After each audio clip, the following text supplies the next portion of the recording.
ډونالد ټرمپ یو داسې سړی خپل مشیر مقرر کړی دی ریچارډ ګرینیل نوم دی چې هغه نه د پی ټی آی ډیر توقعات دي او د پی ټی آی ته ځکه توقعات دي چې ریچارډ ګرینیل د عمران خان په حق کې یو ټویټ کړو د عمران خان د رهایی حواله سره هم ټویټ کړو بل عمران خان حواله سره چې د کوم ټویټ کړو د ویلی و ریچارډ ګرینیل کوم چې ډونالد ټرمپ ځان سره داسې لکه لیفټ هاند لکه داسې کو چې خپل پرسنل سړی خپل حکومت کې مقرر کړی دی ډونالد ټرمپ تقریبا 10 جنوري یا 20 جنوري نه د امریکای صدر جوړ شي.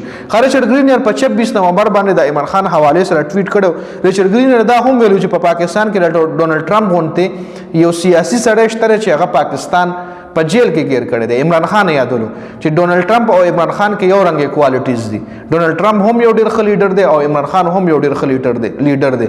نو اوس هم دغه ریچارډ ګرینیل چې کوم دی دا ډونالد ټرمپ خپل مشیر مقرر کړی دی د خپل سیاسي منډو تړو د پاره د خپل خصوصي میشن د پاره ځان سره په حکومت کې نو د مخکې هم د ډونالد ټرمپ د حکومت حصہ پاتې شوی ده. باقاعده پی ټی آی د مبارکباد هم ورکړی دی په خپل عہده باندې دله چې کوم عہده ډونالد ټرمپ ورکړه په هغې باندې مبارکباد هم ورکړی دی. او دې ریچارډ ګرینیل دا خبره هم کړې وه چې کوم رجیم چینج شوی دی په پاکستان کې د هغې احتساب به ډونالد ټرمپ کوي. لکه مطلب عمران خان چې د حکومت نه لرې شوی دی د چا په وجه لرې شوی د هغې احتساب به ډونالد ټرمپ کوي. نو دا اپډیټس ګورو چې راتلونکي ټایم کې څه کېږي. خپله رایې کمنټ کوي.